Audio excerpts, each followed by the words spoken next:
500,000 Pennsylvanians that you represent, their health care costs will skyrocket if you are wrong. And I believe you are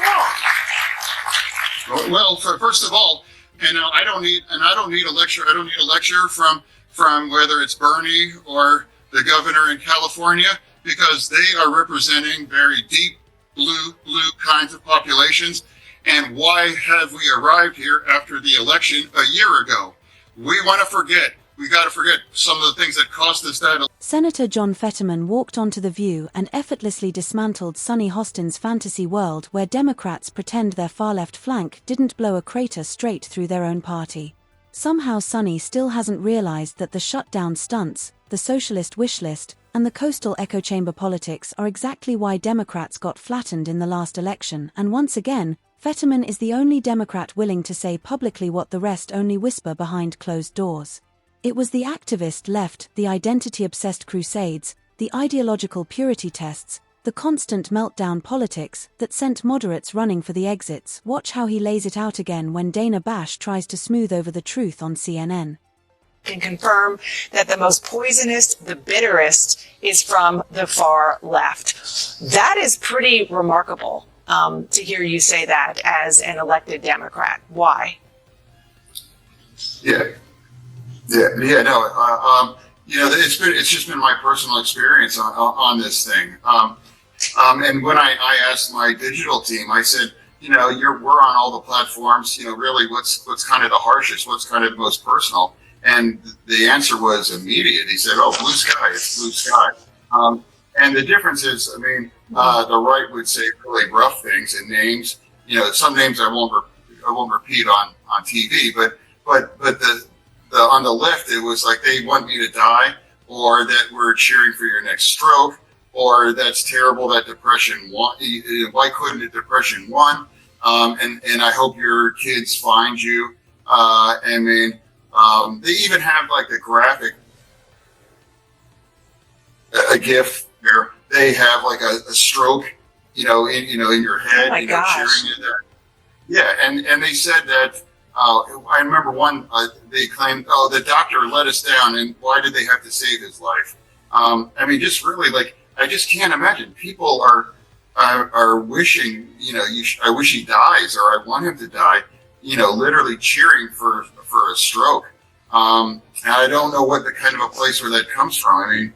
That's much different than just calling me a name. That's really been. And hear this. When Fetterman says the left is more hateful than the right, he isn't just tossing out a provocative one-liner to snag clicks.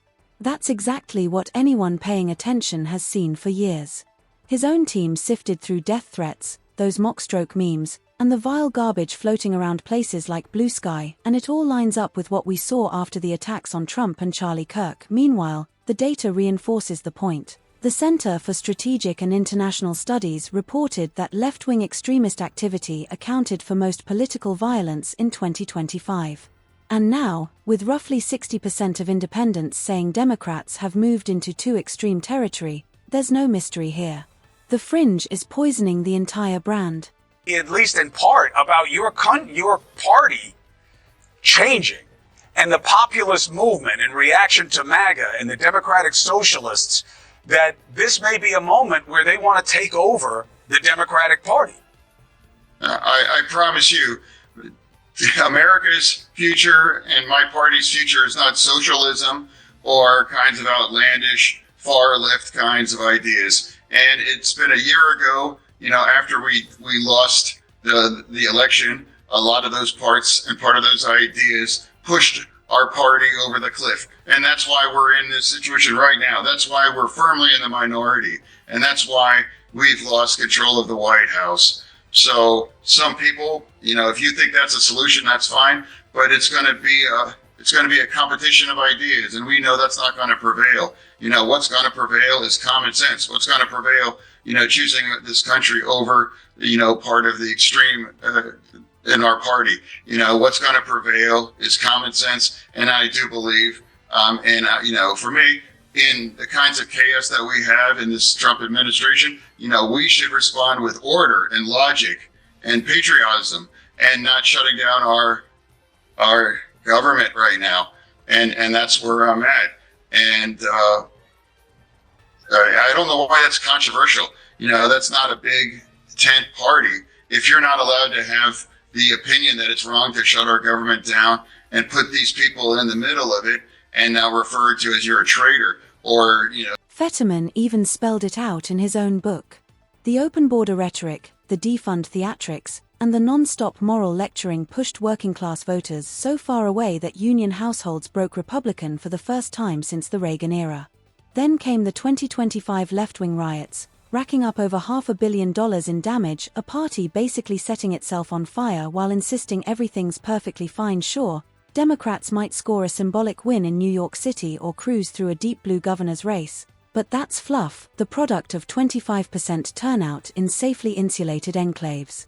Fetterman is one of the few Democrats willing to face reality. The party's radical wing has made it unelectable.